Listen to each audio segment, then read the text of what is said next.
When we think of the word community, we might think of houses full of people living together and working together. Your community is the place and the people that you call home. Some people were born in their community, and other people moved to it from somewhere else. What's true for all of us is that our communities have history. They were built by people that came before us. History can be complicated. Today we're going to explore the history of one community, Litchfield Park, and what it was like for one amazing group of people to try and make it a home.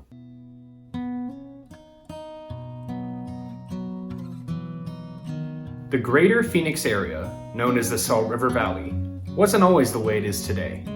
Many groups of people have lived here, from the indigenous peoples of long ago and later settlers from Mexico and the eastern US. In the 1910s, many of the residents of the Salt River Valley were farmers who had come from other places in search of fertile land to grow crops. One big farming operation was the Southwest Cotton Company, formed in 1917 with the goal of growing cotton to reinforce tires that the United States needed in World War I. As the demand for cotton grew, so did the Southwest Cotton Company. There were growing operations in all kinds of places like modern-day Chandler, Sun City, and Litchfield Park. It became clear that many more workers were needed to harvest cotton than were available in the area. To solve this problem, the US government made a deal with the government of Mexico to hire workers for 6 months at a time. Soon, thousands of Mexican workers arrived to help meet the demand. Some were able to stay even longer than the 6 months, and some even became US citizens. From the very beginning, Litchfield Park had a very strong Mexican community. The homes of the workers were located near the center of town. The town was designed to meet all of the workers' needs, with things like a general store, school, hospital, even a community center. These places served all Southwest Cotton Company workers, no matter where they came from, and the company even hired a bilingual couple, Frank and Sarah Serrano, to run the post office and general store. Over time, the town began to change. For instance, with the construction of a hotel for Goodyear executives, known today as the Wigwam Hotel and Resort. After a while, the decision was made to move the farm workers into camps outside of Litchfield Park, throughout farmland cultivated by the Southwest Cotton Company, later known as Goodyear Farms. The camps were numbered 50 to 54 and were scattered to the east, west, and south of modern-day Litchfield Park. Workers in these camps grew cotton and other crops for the company, worked in farming and packing warehouses, and often worked in other skilled trades. In time, they would make a permanent contribution to the success of Litchfield Park and other towns in the Southwest Valley.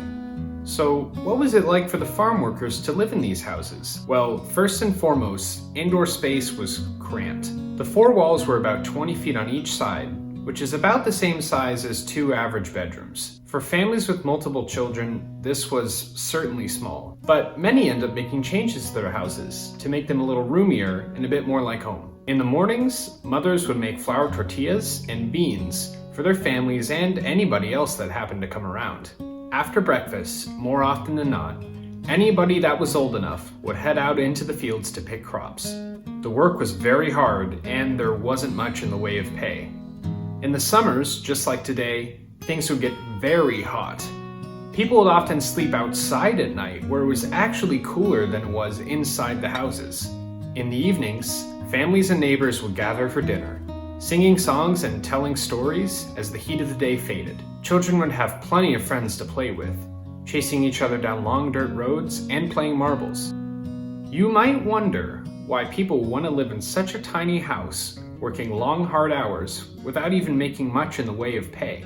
The reason so many people did was, in spite of the housing being simple, it was free. Many other places like Tolleson charged farm workers rent to stay in houses on the site. For the workers here, even though they didn't receive a lot of money, they knew they would always have a place for their family to stay and plenty of food to eat. With all of these people living together, they made a mark on their community that was impossible to ignore. For many of the Mexican workers, there was one thing that was more important than anything else: church. In the early days before the camps, Paul W. Litchfield, the founder of the town, helped put together a plan so the workers could build their own church, which they did. In 1923, they completed St. Thomas Aquinas Church, which immediately became a gathering place for many people in the camps. They would celebrate events like weddings and First Communions, gathering together for Mass on every Sunday. Over time, the church had grown so big that they needed to build a new one, and then another one after that, which today sits on Litchfield and Thomas Road. Church wasn't the only place people would come to gather together. Many holidays were celebrated at a beautiful town center called La Placita, where the Litchfield Park Library is today. There would be music, food, dancing. Even when it wasn't a holiday, people would come together to gather here for fellowship. One way of coming together that was just as important for the community was baseball. The great American pastime was enjoyed by many workers who came together to form Los Diablos baseball team. The Southwest Cotton Company supported the team by providing food, equipment, and transportation for the teams to play other cities on weekends. Families would gather to watch loved ones and friends play, enjoying the beautiful Arizona weather. Going to school and getting an education was also a part of life. In the 1920s, there was a separate school for the children of the farm workers, located in the center of town where families lived. Here they would be taught English and other subjects. In 1929, when the families moved to the camps, children of the farm workers started attending the same school as white children in the town. This was unusual for the time, as many schools in Arizona were segregated, where white and non-white children would attend separate schools. However, even though these different groups of kids went to school together, it wasn't always easy for the children of the farm workers. For one thing, speaking Spanish at school was strictly forbidden, even though Spanish was the only language most of the children of the farm workers knew when they came to school. They would often be punished if they were caught speaking Spanish. And more importantly, they often couldn't talk to many of their friends or classmates.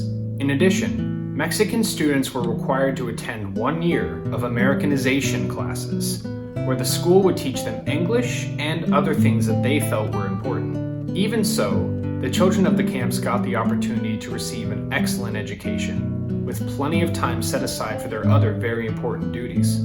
For instance, the principal of Litchfield Elementary School meant that any of the children of the camps whose parents needed them to work would have half the day each Wednesday to go across the street and caddy at the Wigwam Golf Course. Many students would attend school certain days a week and spend others in the fields with their parents or wherever they were needed. Even with so much in life to juggle, many of the students managed to move on to high school, and some even graduated college. Baylin Soto of Camp 54 was the first to do so, receiving her bachelor's degree from NAU and later her master's from ASU. The last of the camps closed in 1986, and much of the land on which they once stood has now been incorporated into the city of Goodyear. Looking around and even reading local history, it can be difficult to find enduring signs of these people and the lives that they lived. The camps are long gone, La Placita is now a library, even St. Thomas Aquinas has been moved out of town to a new location, with the old church lying empty today. However, one place that still remains is this, the Goodyear Farms Cemetery. Established in 1917, many of the 1,700 graves here are unmarked, and many of those are victims of the terrible 1918 Spanish flu pandemic. Still others are from later years of the camp's operations. These graves serve as permanent reminders of the people that lived and work here, and the community that surrounds them today certainly could not have come to be without them. The Southwest Valley of today is their legacy. With modern residents living, working, enjoying each other's company, just like the people of the camps did. So, take a moment to ask yourself, who built your community? What kind of lives did they live? What kind of community will you help build as you grow?